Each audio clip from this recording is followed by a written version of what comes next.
Bonjour, monsieur. Bonjour. Bon, est-ce que vous pouvez m'appeler?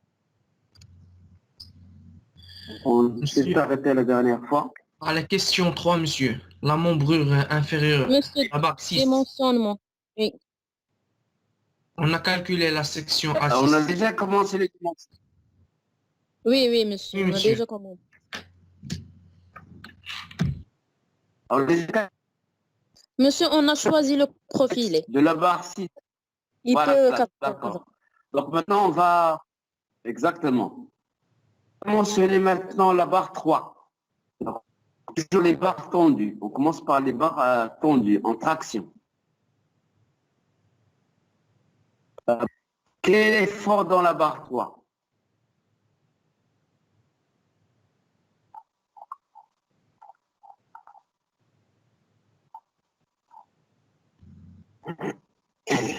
Monsieur, c'est 8436,56 décanewtons.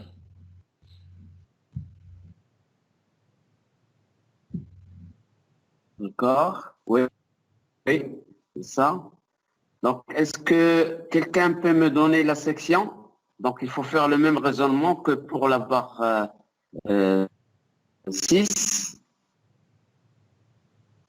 puisque c'est une barre en traction. En traction, monsieur. Le cas, parce qu'il n'y a pas de problème de flambement. Monsieur, ما كنسمعوكش. Donc, j'ai dit que pour le dimensionnement des barres en traction, le calcul est très simple. Donc, par exemple, pour la barre 3, c'est une barre en traction. Pour dimensionner la barre 3, on calcule la contrainte maxi dans la barre 3, puis, donc, est-ce que vous Monsieur, c'est entendez? aussi... Monsieur, c'est aussi IPE 80. Oui, monsieur. Voilà, donc, on va choisir une autre section cette fois-ci. Parce que en général, pour les diagonales, souvent on choisit des cornéaires. Donc, une minute, s'il vous plaît.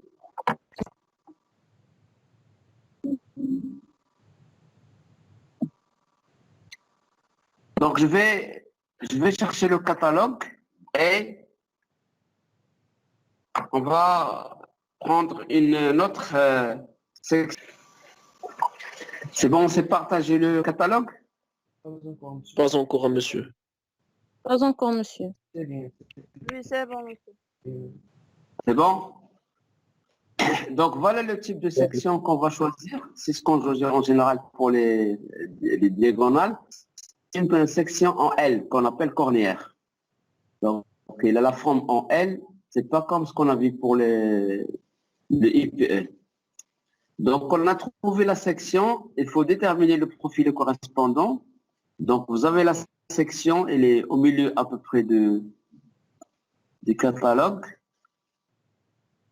Donc, à votre avis, vous avez d'abord trouvé quelle est la valeur de la section que vous avez trouvée? 3,086. Monsieur, oui. Voilà, 3,08 à peu près, c'est ça, 3,08.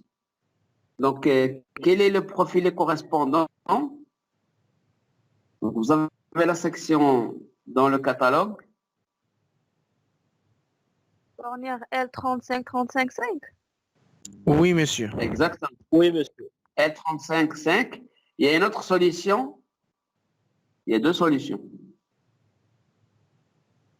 Monsieur, on 40, combien 45. 44. 40, 40, Voilà. 5 ou bien 4. 40 ou bien 4, exactement. Donc, on a plusieurs solutions. Monsieur, Oui. L40-44. وين كنكونوا في لا ليميت Oui. monsieur. L40-44 كنكونوا في لا ليميت. زعما ça crée pas de problème, monsieur. Là, justement, là, tu as raison, on va prendre une marge un peu plus grande que ça. Je vais expliquer pourquoi. Donc, normalement, théoriquement, on a deux solutions. 35, 35, 4 ou bien 40, 40, 4. Pardon.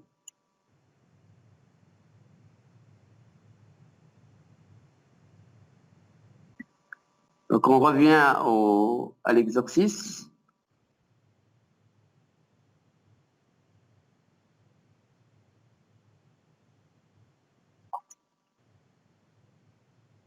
Voilà, donc la section, c'est 3,08 à peu près.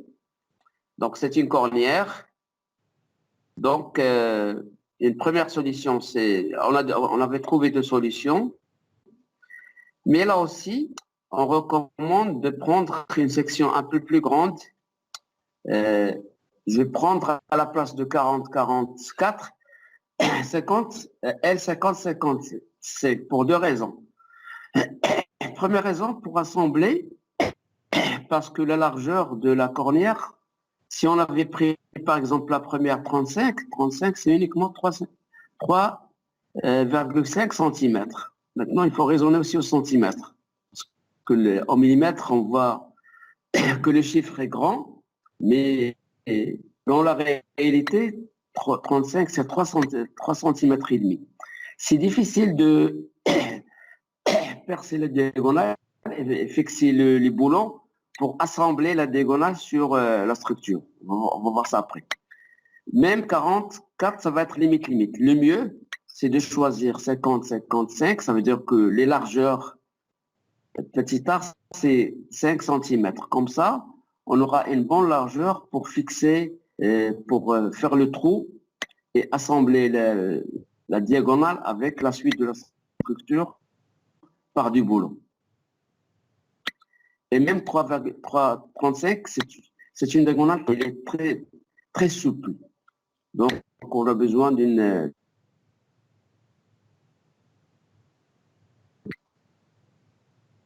Et là, à laquelle on peut le percer pour bien l'assembler avec la suite de l'exercice. Donc, il y a ce problème, il y a un problème aussi ça, c'est un problème d'exécution. Monsieur, Parce que le dimensionnement donne la section bien, et donc c'est un problème plus d'exécution que de dimensionnement. C'est bon parce que ما سمعتش مزيان داك الصوت كيوصل مقطع.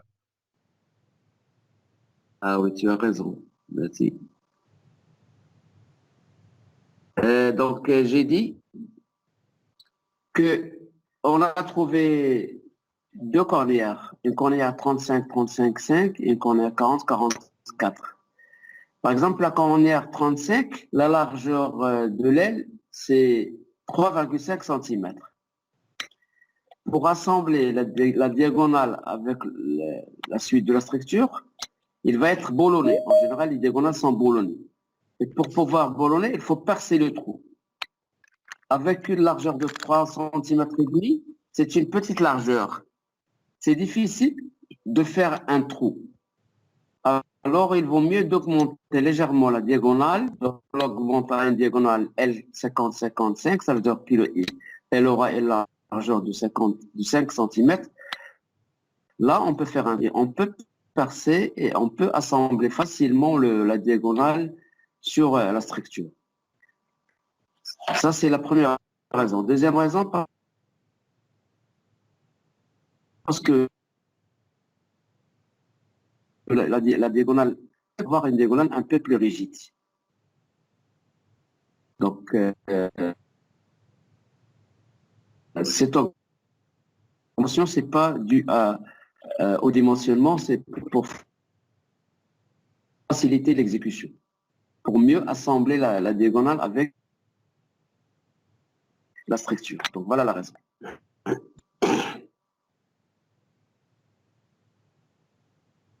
C'est bon, on continue. Monsieur, Sinon, est-ce qu'il y a d'autres questions? Oui. تقدر ترجع غير اللور عافاك ناخذوا واحد لي فالور. Ah donc, Oui, monsieur. ces valeurs, Oui, monsieur. Monsieur, toujours la diagonale, on travaille avec les types d'acier en L. Oui, en général. En général. En général, c'est en L. Parfois, par exemple, pour les comptes vantements, c'est souvent en L, les comptes vantements. Mais parfois, pour d'autres types, on peut utiliser les IPE. Les IPE et les HEA, si on a des structures très grandes. Mais pour les structures grandes, pour les hangars, en général, c'est les L qu'on utilise.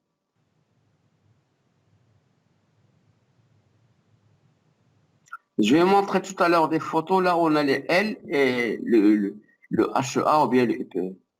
Je vais remontrer la photo la photo qu'on a vue la semaine dernière. ولا HA ou les PF في les diagonales كنديروا فاش كتكون عندنا une grande portée. Une grande portée, les croix de contentement, c'est toujours les diagonales, c'est les L, les contentements. Par contre, les poutres en treillis, si on a une petite poutre en treillis, on peut faire des L. Mais si on a des grandes poutres en treillis, parce que les efforts sont très grands, en général, on utilise soit les IPE, soit les HEA. Ou bien on peut mélanger. Je peux vous montrer, parce que je ne l'ai pas maintenant, je peux vous montrer la semaine prochaine un projet où on peut faire les IPE et les diagonales en même temps. Monsieur, quand Oui. Monsieur, une petite canard de cornière? Les cornières, toujours contre ventement. Les croix de contre ventement, en général, c'est des cornières. De même, pour les petites poutres, on peut faire des diagonales en cornière. Par contre, pour les grandes poutres, souvent on utilise soit les I, soit les H, parce que les efforts sont très grands. Donc on aura besoin d'une grande section. Et c'est pourquoi. Si on a besoin d'une grande section, en général, on utilise soit les IPE, soit le HEA. Monsieur, Oui. on n'a pas le catalogue de type de section en L. ما لقيتوش monsieur dans le catalogue. La clean, le catalogue de Safe Telecom. Monsieur, صيفطيه لينا. Safe Telecom catalogue, vous l'avez reçu. Catalogue. Est-ce que vous avez reçu le catalogue? Je repose la question. Non, monsieur. Monsieur, moi non. Non, monsieur. وفكروني انا عاملين سالي دابا هاد لا سيونس باش نصيفط لكم هاد لو دوكيمون حيت il est un peu complété ديال l'exercice et le catalogue. Ok, merci, monsieur. بقى واحد 3 minutes je vais recommencer l'envoi. D'accord. لا l'envoi غادي يكون هنا في لا بلاتفورم ياك لا بلاتفورم. Oui, monsieur.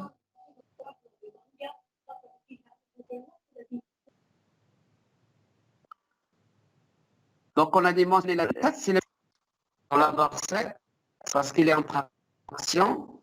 Donc pour la délai qu'on a fait, le même calcul.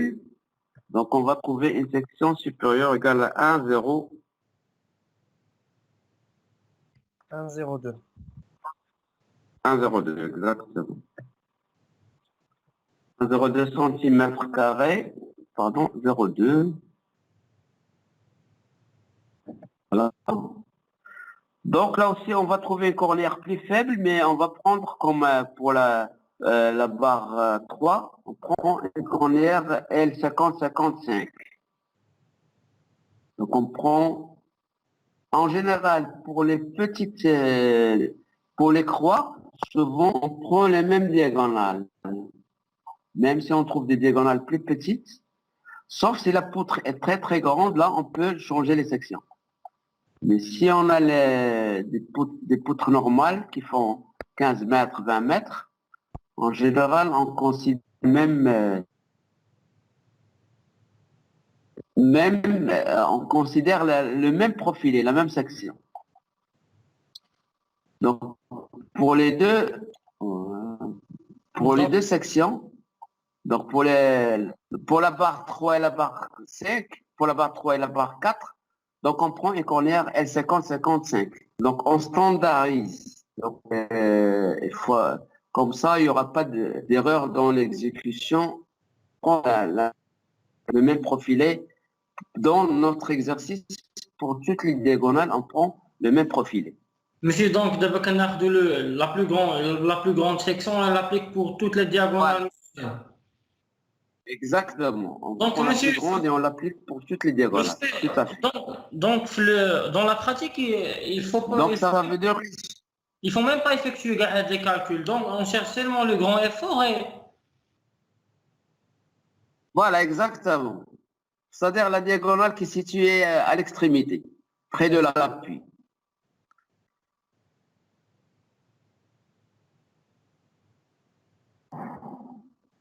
Monsieur, donc Bon, on n'a pas besoin de calcul. On prend toujours oui. la cornière 50-55. J'ai pas compris, monsieur. Donc, voilà.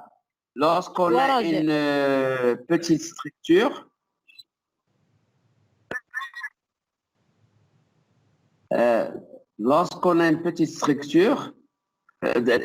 d'abord pour les croix de contentement. Les croix de contentement, les croix verticales ou bien les croix horizontales, toujours on calcule la diagonale la plus sollicitée et on l'applique pour toutes les diagonales. On prend la même section. Par contre, pour les poutres en trier, si la poutre est très grande, on peut choisir deux sections différentes. Mais c'est très rare parce qu'il y a un risque d'erreur. Souvent, il vaut mieux qu'on standardise. Je vais vous montrer tout à l'heure là un cas où on a standardisé, on a pris la même section. Monsieur, on t'entend mal. C'est bon, on continue? Oui, monsieur. Avant. Donc, j'ai dit que pour des petites structures, que ce soit en général, déjà pour le compte vantement. Pour le compte vantement, les diagonales qu'on trouve, qui vont résister au compte vantement, ça veut dire les croix qui sont verticales ou bien qui sont dans la couverture horizontale, en général, on standardise. On prend la même section, on calcule la diagonale la plus sollicitée, on la dimensionne, puis on applique sa section pour toutes les diagonales. Donc, on fait une standardisation. Par contre, pour les poutres en treillis, il y a des fois qu'on peut choisir, on va faire deux dimensionnements. On commence par la gauche, on dimensionne par rapport à la diagonale la plus sollicitée. On fait à peu près la moitié des diagonales avec cette section. L'autre moitié des diagonales les moins sollicitées, on peut dimensionner par rapport à la section de ces deux sections. C'est possible. Mais c'est très rare.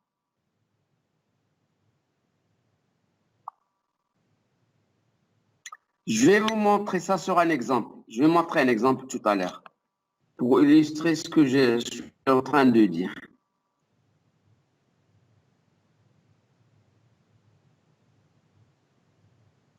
Continue. Oui, monsieur. Oui. Oui, monsieur. Oui, monsieur. Oui, monsieur.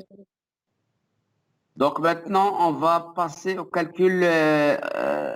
On n'a pas encore fini le dimensionnement parce qu'il nous reste les éléments verticaux, ils sont comprimés. J'ai laissé ça pour la semaine prochaine. On va faire un cours sur l'étude des éléments comprimés en tenant compte des flambements pour voir les règles de dimensionnement des éléments qui sont comprimés.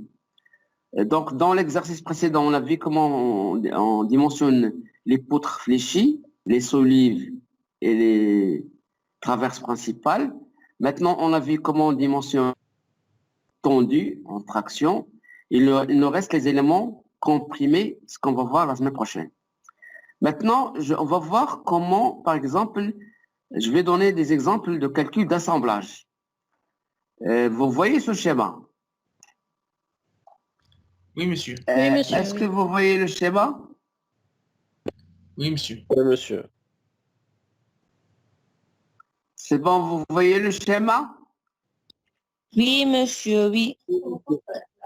Donc maintenant, on va voir comment, voilà la diagonale. Donc voilà la diagonale, par exemple, cette barre. Mais il y a une petite pièce intermédiaire que vous voyez, ce petit, on l'appelle gousset. Donc on va boulonner, par exemple, cette barre va être boulonnée sur le gousset et le gousset va être soit soudé sur cette barre, soit boulonné sur cette barre. Donc on a plusieurs solutions. Je vais montrer ce schéma sur robot pour voir mieux l'assemblage. C'est bon, on va le faire comme le schéma sur robot. Oui, monsieur. Oui, monsieur. Dans le schéma, donc ça, c'est un schéma que j'ai pris de robot. On voit comment on assemble les diagonales. Donc d'abord, il y a une pièce intermédiaire, la pièce verte, ce qu'on appelle le gousset. Donc la pièce verte s'appelle le gousset. Cette pièce verte qu'on appelle le gousset, c'est une pièce interne pour assembler les diagonales inclinées et le montant vertical sur la pièce horizontale. En général, pour les éléments, pour les diagonales, souvent sont boulonnés. Parfois, on peut les souder. Donc, souvent sont boulonnés, mais dans certains cas, on peut les souder. Puis la pièce verticale, ce qu'on a appelé le menton, lui aussi, il est boulonné. Par contre, la barre horizontale, souvent est soudée sur cet élément que j'ai appelé gousset. Donc le gousset, la pièce verte, en général, est soudée sur la pièce horizontale. Ici, sur robot, ils l'ont montré. Donc pour l'instant, ce qui nous intéresse, c'est la diagonale, la barre inclinée, qui est boulonnée sur le gousset par des boulons.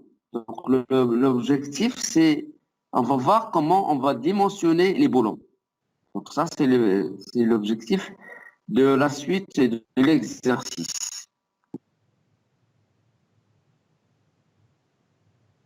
Monsieur, donc les inclinés toujours sont boulonnés. En général, sont toujours boulonnés. Sauf dans certains cas, ils peuvent être soudés. Je vais vous montrer des exemples tout à l'heure, des cas boulonnés et des cas soudés.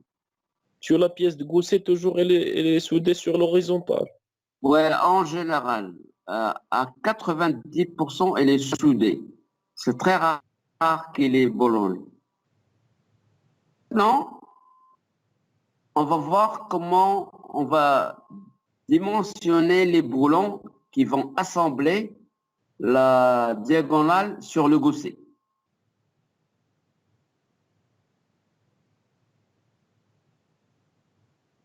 Est-ce que vous voyez ce schéma aussi? Oui, monsieur. Oui, monsieur. Donc, c'est juste la diagonale verticale est boulonnée sur le gousset et la pièce verte qu'on appelle gousset. Normalement, avant de faire le dimensionnement, parce qu'on a ici on a 3 inconnus. Donc d'abord, il faut fixer la résistance des boulons. Pour les boulons, on a 2 types. On va commencer par le premier type qu'on appelle les boulons ordinaires. Puis, normalement, l'année prochaine, on a un cours, on va définir c'est quoi le deuxième type. Ce qu'on appelle les boulons ordinaires, les boulons normaux. Pour les boulons ordinaires, ce qu'on trouve dans le marché, on a plusieurs types de résistance. Donc ici, ce tableau représente les différentes résistances de boulons qu'on trouve dans le marché, qu'on appelle classe de résistance. Donc, ça commence à partir des petites résistances, la petite classe qu'on appelle classe 4.6. Donc, lorsque je dis que j'ai des boulons classe 4.6, ça veut dire que la résistance à la traction de ces boulons, c'est 240 mégapascal ou bien 24 décanewtons par millimètre carré. Aussi, lorsque je parle de la classe 4.8, ça veut dire que ce sont des boulons qui ont une résistance de 280 mégapascales ou bien 28 décanewtons par millimètre carré. Ça, c'est pour les petites Monsieur, résistances. Par contre, La résistance en quoi Monsieur, résistance en à la compression. traction, là, parce que toujours les éléments métalliques, que ce soit les profilés ou bien les boulons, lorsqu'on parle de résistance, c'est la limite élastique par rapport à la traction. La limite élastique par rapport à la traction, par rapport à un effort à la traction. Donc, c'est la limite élastique. Mais on raisonne toujours par rapport à la traction. Même si on a des éléments de la structure qui sont fortement chargés, dans ce cas, on utilise des classes de résistance beaucoup plus grandes. Par exemple, j'utilise 8. Donc, les deux dernières colonnes. Donc, pour les éléments principaux, en général, on fait des assemblages par des boulons de grande résistance. Pour des éléments secondaires, on peut faire des assemblages par des boulons avec des moyennes de résistance ou bien des petites résistances.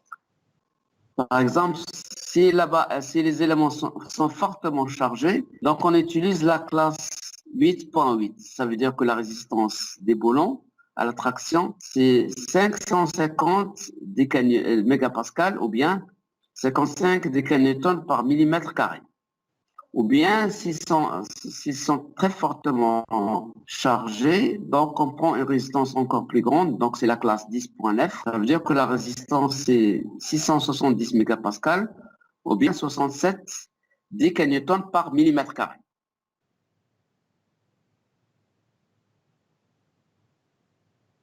Maintenant, vous avez une idée sur la résistance des boulons. Est-ce que c'est bon? Sauf si vous avez des questions. Avant de continuer. Les boulons ordinaires, monsieur. Voilà, les boulons ordinaires, exactement. Les boulons HR, on va parler des boulons HR après. Il y a un autre type de boulon qu'on appelle boulon HR. HR, ça veut dire boulon de haute résistance ou bien boulon précontraint. Ça, on va le définir après. Donc, ce sont les boulons ordinaires.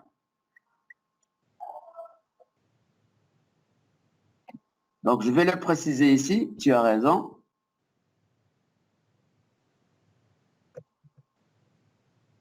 Donc, ce sont les boulons ordinaires. C'est bon? On continue? Monsieur, تقدر ترجع هذاك الفوق.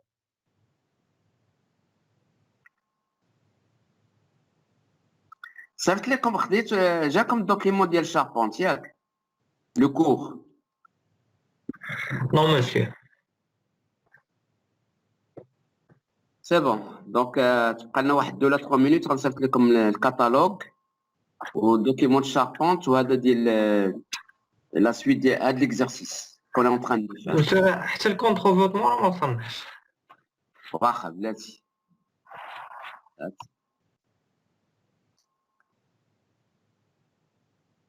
Donc, c'est bon pour la partie. Donc, la suite. Le tableau. Est-ce que vous voyez le deuxième tableau?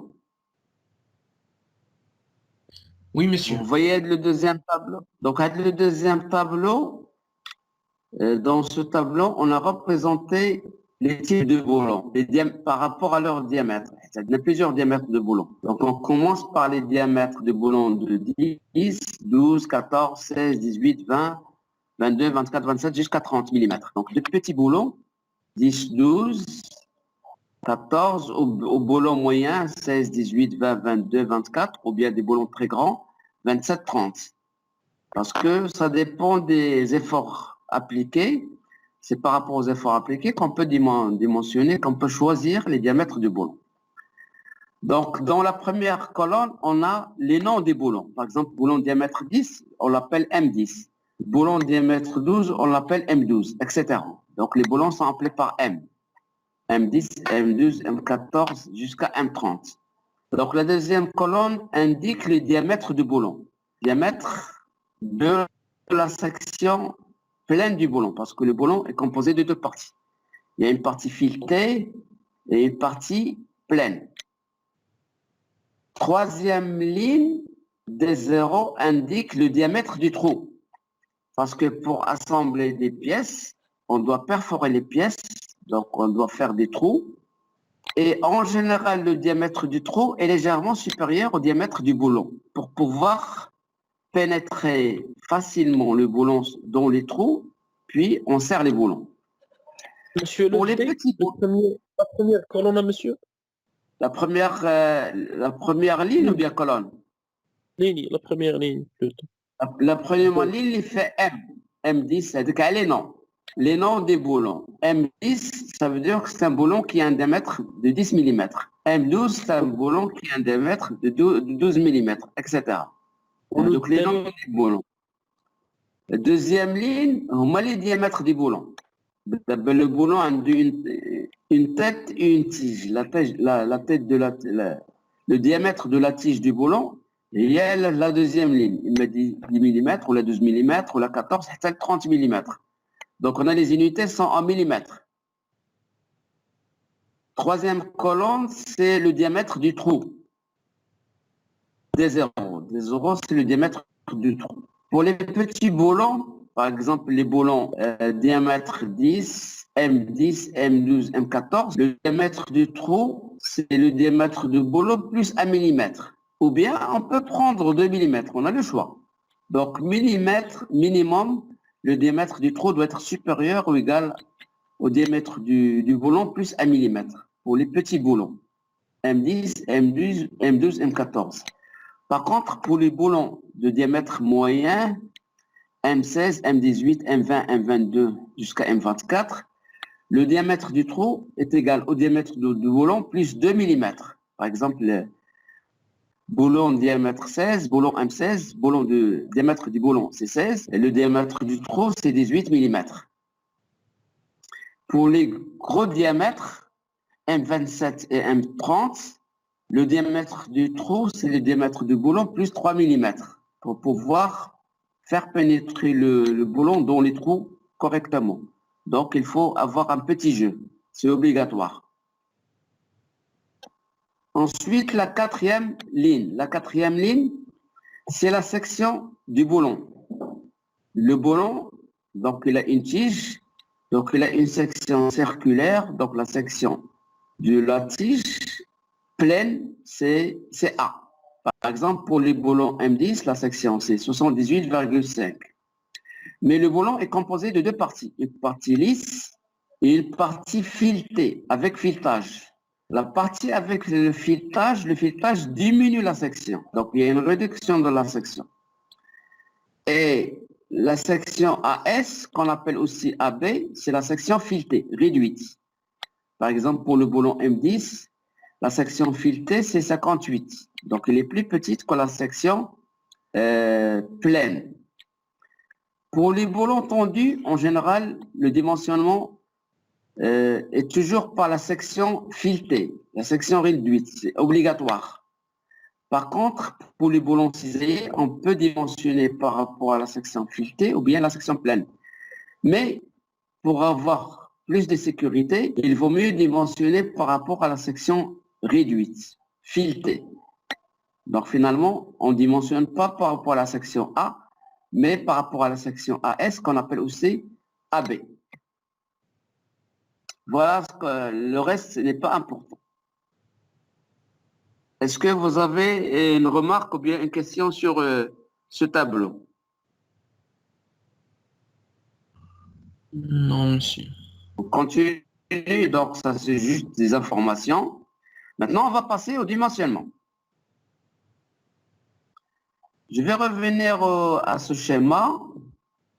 À votre avis, maintenant, la barre est soumise à un effort de traction. Donc, la barre bleue est soumise à un effort de traction. Vous voyez les boulons ici qui assemblent la barre avec le gousset. Le Oui, boulon, vous voyez que le boulon est horizontal. La tige du boulon est horizontale, l'effort est vertical. Ça veut dire que l'effort qui va être transmis par la barre verticale sur le boulon est perpendiculaire à l'axe du boulon. Donc, lorsque le boulon est soumis à un effort perpendiculaire à son axe, le boulon va être soumis à un effort de cisaillement. Pour que le boulon soit soumis à un effort de traction, il faut que l'effort appliqué sur le boulon soit parallèle à l'axe du boulon. C'est ce qu'on va voir après. Je vais montrer un autre schéma agrandi. Donc voilà, c'est le même schéma, sauf que je l'ai agrandi. Donc la pièce bleue, c'est la diagonale, c'est la cornière soumise à un effort normal, un effort de traction T. Par réaction, on aura le même effort T dans le gousset vert. Et voilà le boulon qui assemble les deux. Donc vous voyez que l'effort transmis par les pièces assemblées au boulon est perpendiculaire à l'axe du boulon. Donc le boulon est soumis à un effort de cisaillement. Est-ce que c'est compris? Oui, monsieur. Avant de passer au calcul, on doit comprendre le comportement d'abord. Donc finalement, dans ce cas, donc la diagonale, les boulons qui assemblent la diagonale, et Monsieur بحال قلنا monsieur le gousset qui atteint une réaction T والاخر qui atteint un effort T في le sens ils ont un sens contraire. داكشي علاش كيعطيونا كيعطيونا le cisaillement, c'est obligatoire.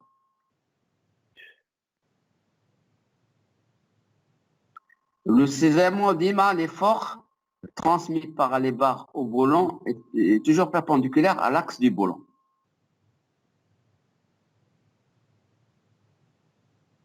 Je reviens à notre schéma, puis on va passer au dimensionnement.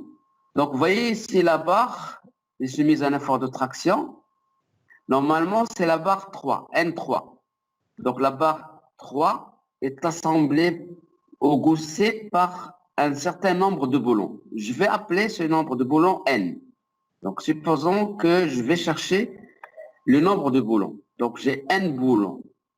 Donc, l'effort dans la barre, c'est N3. Et la barre est assemblée au gousset par N boulons. Ça veut dire que cet effort N3 va être réparti sur le nombre de boulons. Donc, finalement, l'effort de cisaillement dans le boulon, ce n'est pas N3, c'est N3 divisé par petit n, le nombre de boulons. Parce que j'ai N boulons qui vont supporter cet effort N3. Donc, l'effort N3 est réparti sur le nombre de boulons qui est égal à petit n. Donc, maintenant, on passe au dimensionnement.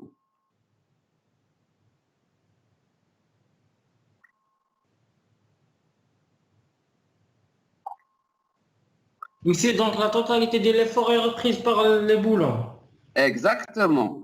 Et d'abord, l'effort, j'ai mis la diagonale, il est repris par le boulon, il va le transmettre le gousset. Vers les autres barres. Voilà, un cheminement d'effort. Mais la diagonale, les boulons, on met les boulons, le gousset. Donc, le même effort qui chemine, sauf qu'il y a un boulon. Donc, l'effort léger de la diagonale, il va être réparti sur les boulons. Donc, voilà comment on procède. Donc, on a compris que l'effort dans les boulons, c'est un effort de cisaillement qui est transmis par la barre 3. Donc, N3 égale 8468 ou bien 86, c'est ça. Maintenant, je fais toujours l'erreur. Oui, monsieur, 88. 86. Non, 88. Je crois 86.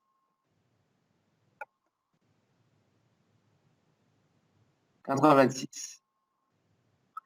Donc, supposons que j'ai N boulons qui vont assembler la diagonale avec le gousset. Maintenant, l'inconnu, ça va être N. Pour cela, on doit choisir un diamètre du boulon. C'est obligatoire. Donc, je dois choisir le diamètre du boulon. Donc, je dois choisir la section du boulon. Donc, puisque j'ai N boulons, donc l'effort de cisaillement dans un boulon, c'est l'effort normal total de traction dans la diagonale divisé par le nombre de boulons. Donc, T, c'est N3 sur sur petit n. Donc, on tire un effort N3 qui va être réparti sur les N boulons. Donc, chaque boulon va reprendre un effort T égal à N3 sur petit n. Voilà la formule de dimensionnement. Est-ce que cette formule vous rappelle quelque chose? Monsieur, vérification cisaillement. CM66. Exactement. Vérification du cisaillement. Lorsqu'on avait vérifié le cisaillement dans les profilés, on a utilisé la même formule. Ben, c'est la même formule qu'on utilise parce que les boulons sont soumis à un effort de cisaillement. Donc, c'est la même formule. Donc, si j'ai un boulon B, si j'ai un boulon soumis à un effort de cisaillement T, donc je dois vérifier cette condition. Ça veut dire que 1,64 fois T, l'effort de cisaillement dans le boulon, divisé par la section du boulon AB, il doit être inférieur ou égal à sigma raid. Maintenant, j'appelle sigma raid la résistance du boulon, parce qu'on va considérer on va voir qu'on va considérer tout à l'heure une autre résistance. Donc, sigma raid représente la résistance du boulon qu'on a vu dans le tableau de tout à l'heure. Donc ici, j'ai trois inconnus. J'ai N, j'ai la résistance et j'ai la section du boulon. Donc, je fixe la résistance du boulon, sigma raid. Je fixe le diamètre du boulon, donc AB, la section du boulon, puis je vais chercher le nombre de boulons.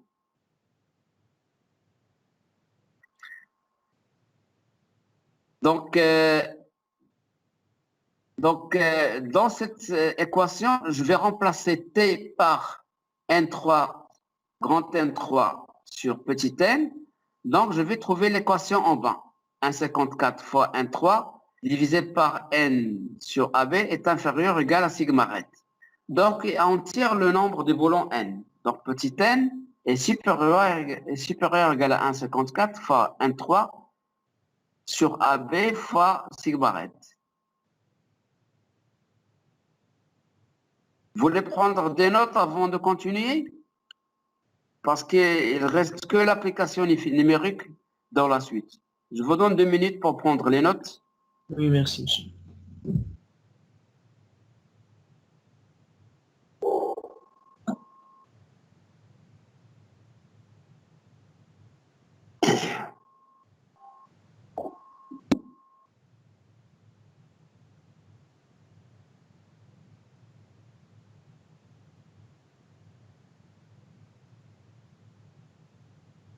ماشي عافاك تقدر تطلع شوية الفوق ناخدو اون فوتو. لا هذا عاد صيفط لك بهذا لو دوكيمون. هذا لو دوكيمون راه غيجيكم دابا نيت tout à l'heure.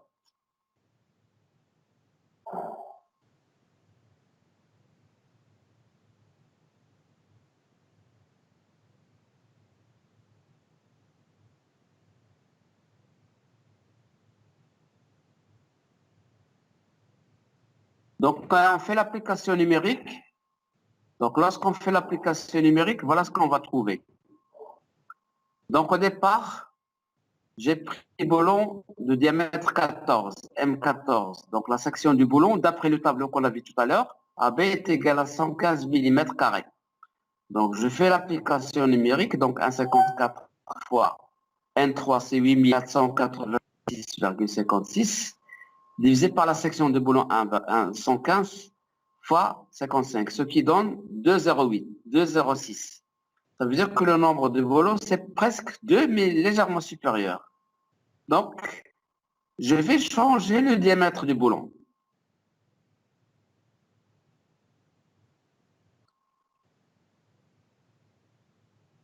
Donc, je vais changer, par exemple, le diamètre de boulon. Je vais prendre à la place du diamètre 14, diamètre 12, donc M12. Et dans ce cas, la section va diminuer.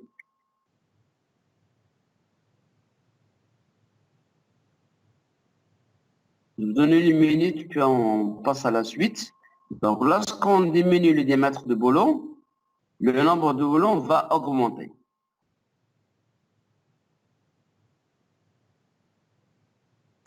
Monsieur, est-ce que dans ce cas-là, 2,06, on va en prendre à 3? هذا هو المشكل. Donc, normalement, réglementairement, il faut prendre 3. réglementaire. On est très proche de 2. Oui. Voilà, normalement, il doit être supérieur. Oui, monsieur. Oui, c'est Réglementaire. que je pour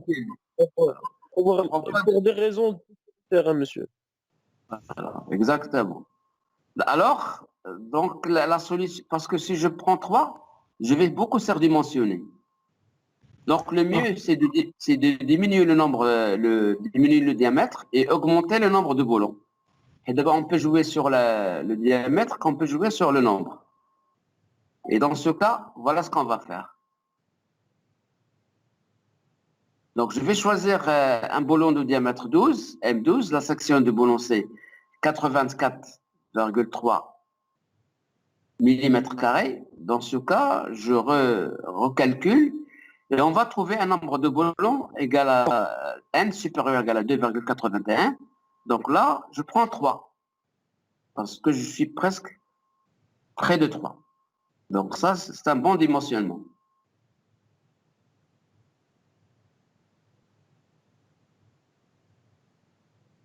Monsieur, Oui, monsieur, si on prend un diamètre plus grand que 115, oui, ça, c'est une autre solution. Tu as Alors, raison. oui, on se rapproche de 1. Là, On rapproche de 2. supposons, prenez le diamètre 16. Blatt. Monsieur, Oui, il vaut mieux, je pense qu'il vaut mieux, monsieur, يكون كتر un ballon pour des raisons sécuritaires. oui, là, un ballon, c'est pas bon. Minimum 2. Minimum 2. Non, Minimum 2 un boulon, et qu'on est 2, monsieur. pour 16. Oui, monsieur. Diamètre 16, tu as 2 boulons. Et un boulon, non, c'est pas bon. Non, Il se peut qu'il y ait un problème où le boulon ne fonctionne plus. Et la canot de boulon, ou la 3 boulons, ou un boulon défectueux, les autres boulons, ils maintiennent la structure. Et on va constater qu'il y a un petit problème, puis on corrige. Par contre, si on a un seul boulon et que ça marche pas, donc il risque de donner un problème. Donc en général, minimum 2, 3, ça dépend du diamètre du boulon. Donc je crois pour diamètre 16, on aura 2 boulons, et pour diamètre 12, on aura 3 boulons. Donc voilà les 2 solutions qu'on peut adopter. C'est bon, on continue. Oui, monsieur. Donc pour les boulons cisaillés, on a dimensionné les boulons. Donc vous voyez, c'est pas difficile, c'est simple. Mais il y a une autre condition à vérifier. Je vais revenir au schéma précédent.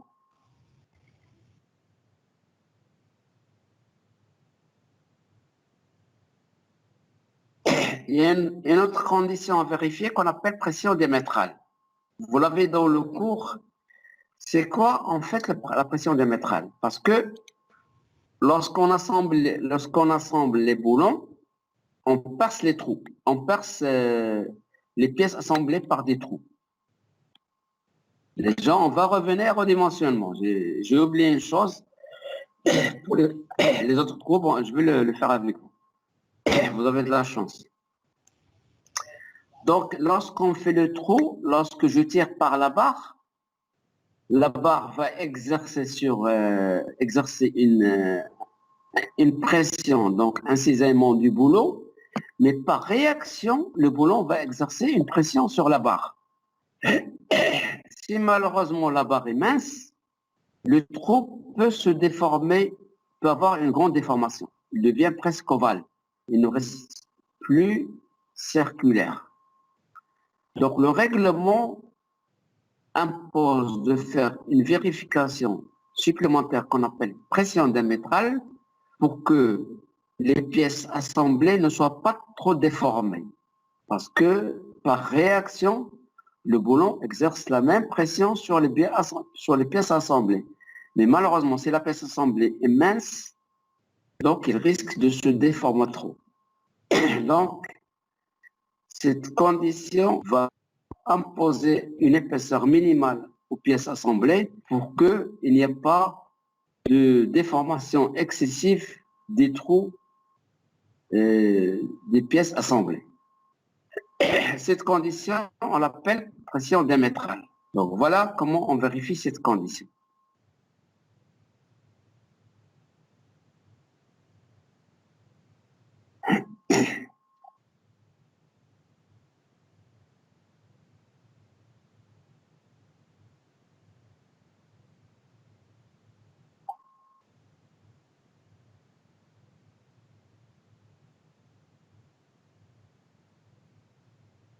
Donc voilà la condition pour vérifier cette pression qu'on appelle pression diamétrale.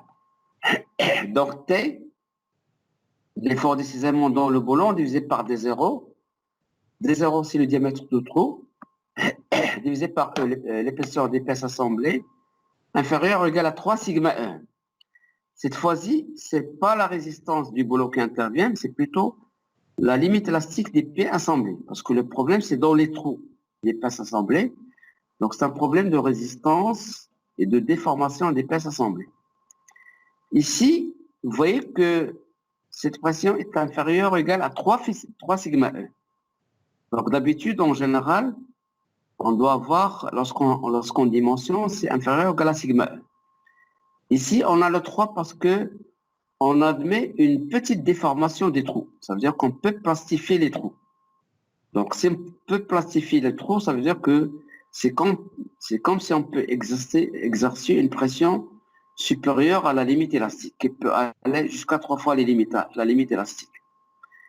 Pour le choix de l'épaisseur, on a deux pièces assemblées, la cornière et le gousset. Le E, il faut prendre la petite épaisseur.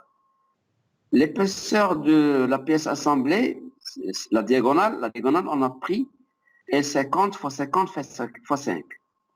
Ça veut dire que l'épaisseur de la diagonale, c'est 5 mm. Puis aussi l'épaisseur du gousset, parce que le gousset aussi, il a un trou. En général, les goussets, l'épaisseur minimale qu'on choisit pour les cas courants, c'est soit 8 mm ou bien 10 mm. Ça veut dire que le gousset est a minimum 8 mm d'épaisseur. Donc, si je compare les deux épaisseurs, c'est la diagonale qui a la petite épaisseur de 5 mm. Donc, je prends pour E égale 5 mm. Maintenant, pour sigma 1. Pour sigma 1, on a deux profilés qui peuvent avoir deux matériaux différents. La cornière, on a dimensionné avec une limite élastique de 27,5. Le gousset, souvent, c'est des plats, souvent leur limite élastique est en général 23,5. Ça veut dire qu'on a deux limites élastiques à manipuler.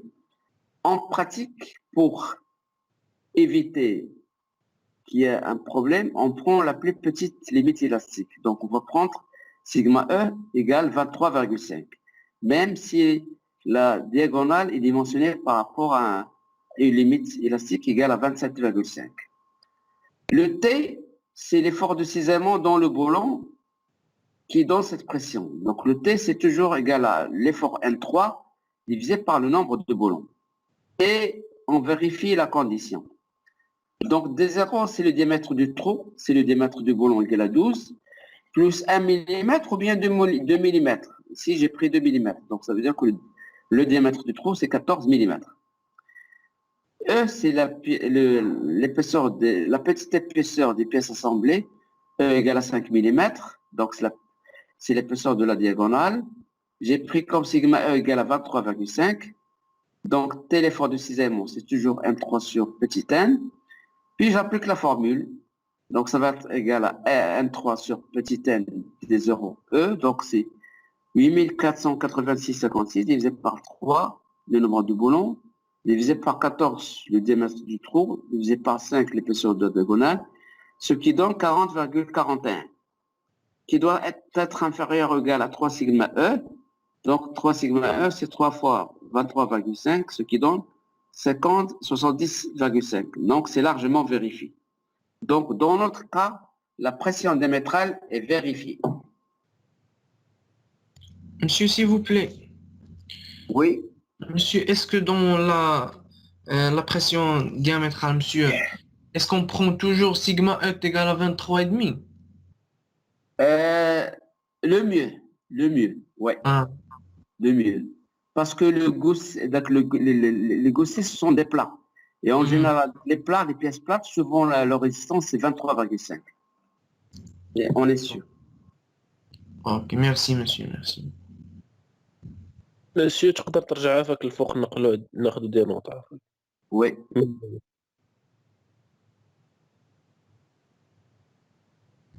Monsieur, s'il vous plaît. Oui. Monsieur, et donc, l'épaisseur de la diagonale est égale à 5 mm. C'est une donnée ou bien d'après un tableau? Là, lorsqu'on a dimensionné la diagonale, revenons à la diagonale.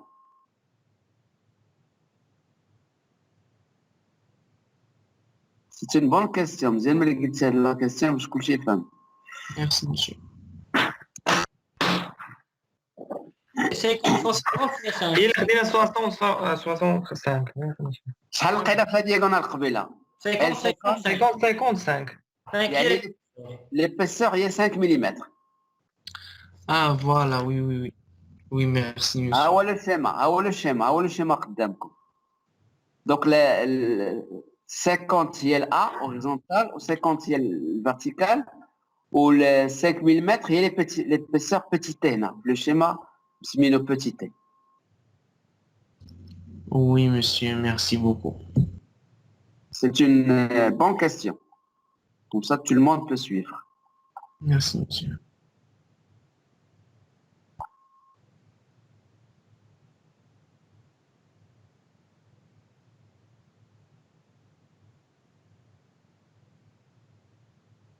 On a fait de la pression diamétrale.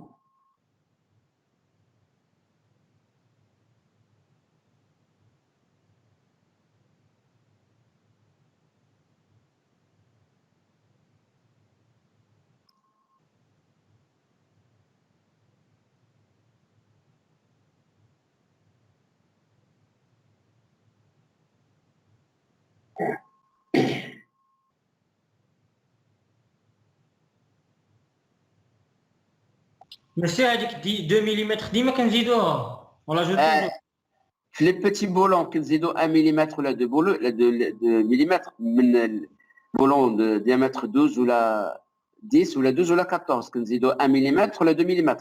Par contre, pour les boulons moyens, من 16 حتى ل 24, ضروري خصنا نزيدو 2 mm.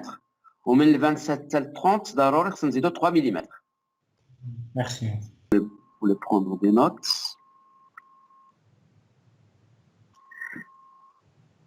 Demain, je vous demande, par exemple, la barre 5. La barre 5 est assemblée au gousset par des boulons.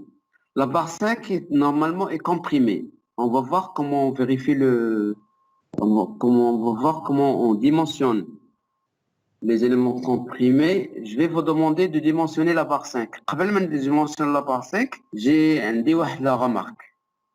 C'est-à-dire la barre 3.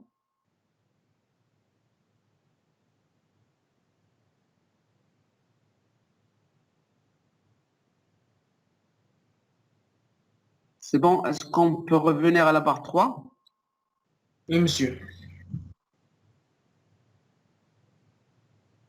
Pas encore, monsieur. Alors, une ou 2 minutes et on revient à la barre 3. Et d'abord, là, je veux revenir à la barre 3. C'est important parce que, heureusement qu'on a augmenté la barre parce qu'on a réalisé un trou dans la barre 3. Et dans la section où on a le trou, la section est réduite. Donc, on a réduit la section. Donc, on doit diminuer la section au niveau du trou, parce que la section est réduite. Donc, on parle de ce qu'on appelle une section nette.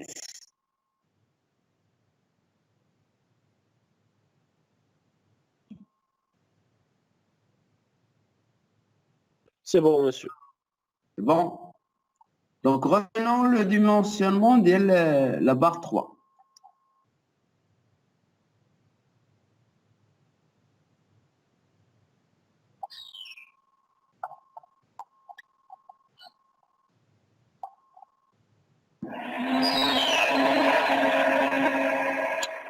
Donc, la barre 3, on a adopté une section cornéaire L50, 50 x 5.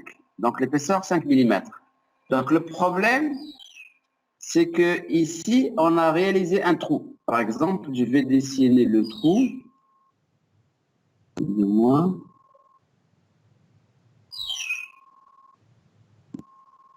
Au niveau de la coupe.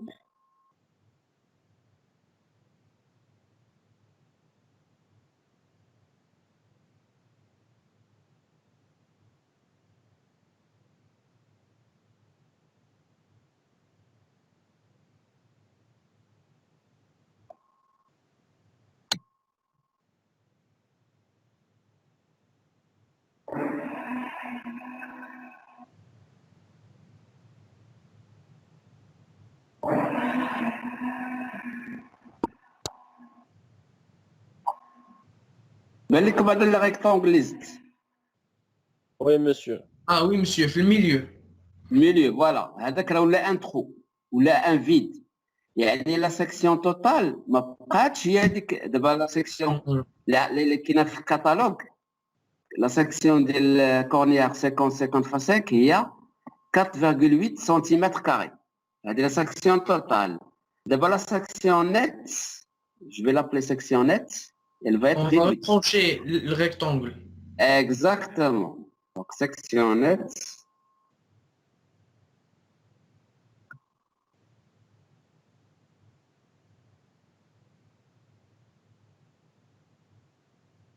Section net.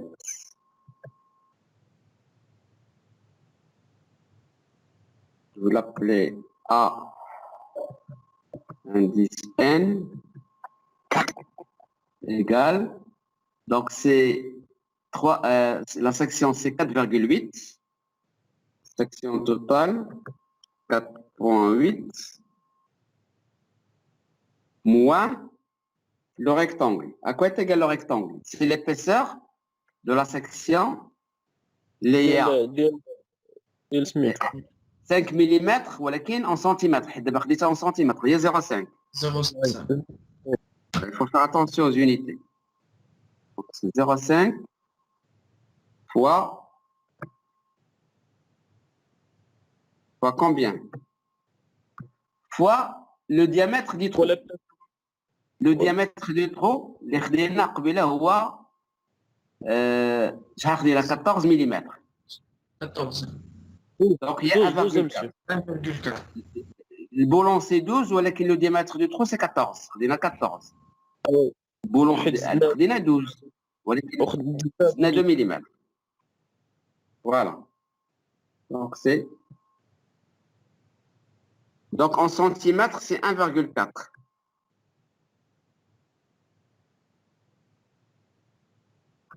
Donc égal 4,1. Hein? 4,1. 4,1. On est toujours bon. 4,1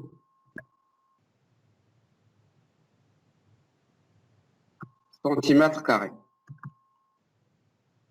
On est bon, on a besoin. La section nécessaire de l'Ukraine hier, c'est qu'on supérieur à 3,08. Yak. A3. Oui, monsieur. A3, c'est qu'on supérieur à 0,8. On est large. C'est 4,1. Donc, on est toujours bon. Donc, à une solution, ils vont mieux toujours augmenter. Le minimum, comme moi, c'est L50, 55. Donc, voilà une autre raison pour augmenter la section.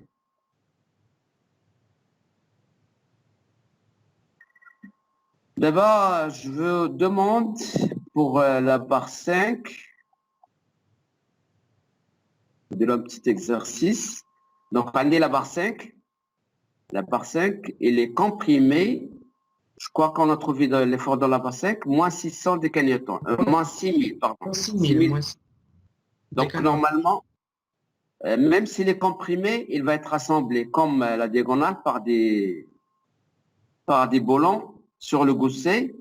Et de même, ça va donner un effort de 6 mm. Donc, je vous demande pour la barre 5, par exemple, de trouver le nombre de boulons. Donc, vous commencez par... prenez les mêmes hypothèses. Classe de Boulon, résistance 55 décanewtons par millimètre carré, sigma rad, et diamètre du boulon 12 mm. Donc, je vous demande de calculer le nombre de boulons pour ce cas. Est-ce qu'on a toujours 3 ou bien 2 ou bien un autre nombre? Ça va être réduit parce que le N5 est inférieur à N3.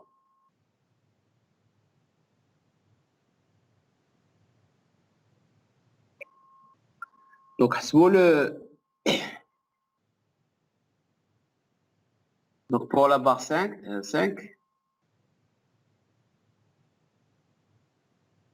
donc c'est le même principe.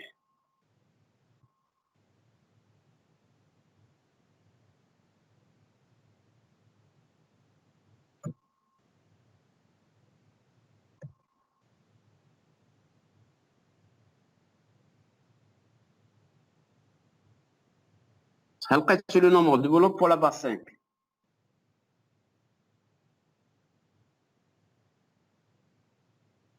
Donc, c'est le même calcul. Donc, ce qui change, c'est l'effort.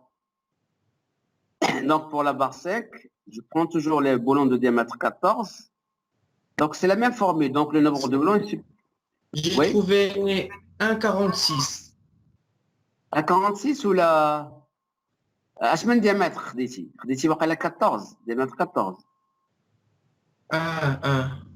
خد diamètre 12. خد diamètre 12 شحال تعطيك؟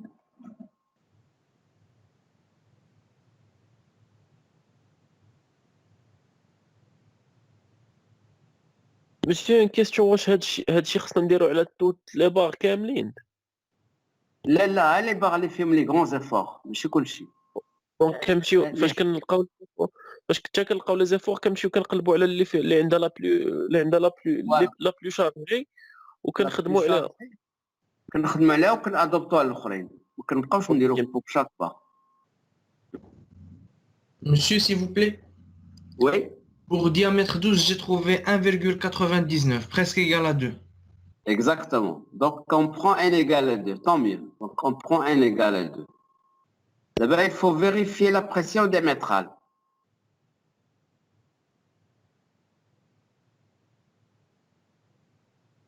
Monsieur, s'il vous plaît.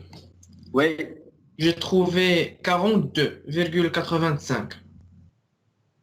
Je ne l'ai pas noté ici.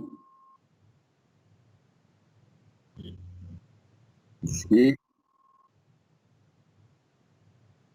Je vais la noter comme ça, tout le monde. Donc, je vais la noter comme ça, tout le monde.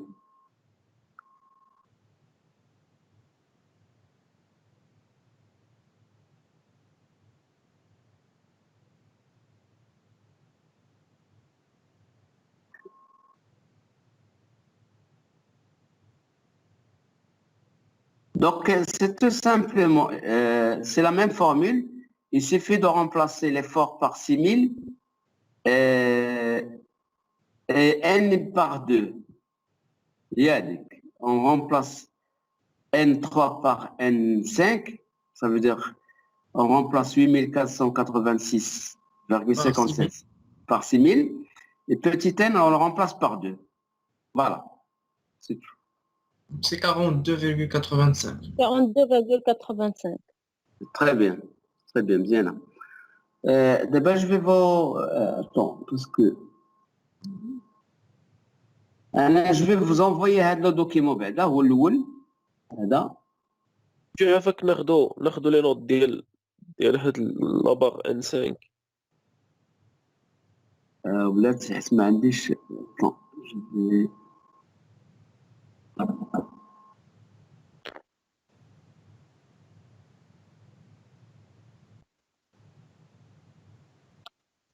جو copier il va copier.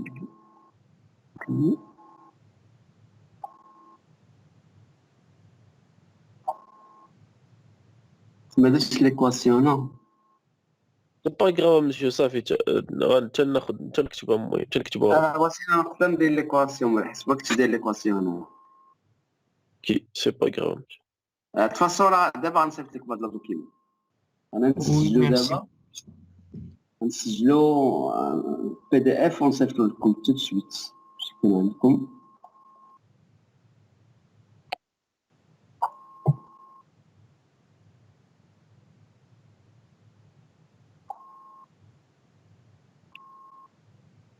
Donc, dans mes versions 2, déjà qu'il y a une version pour maintenant.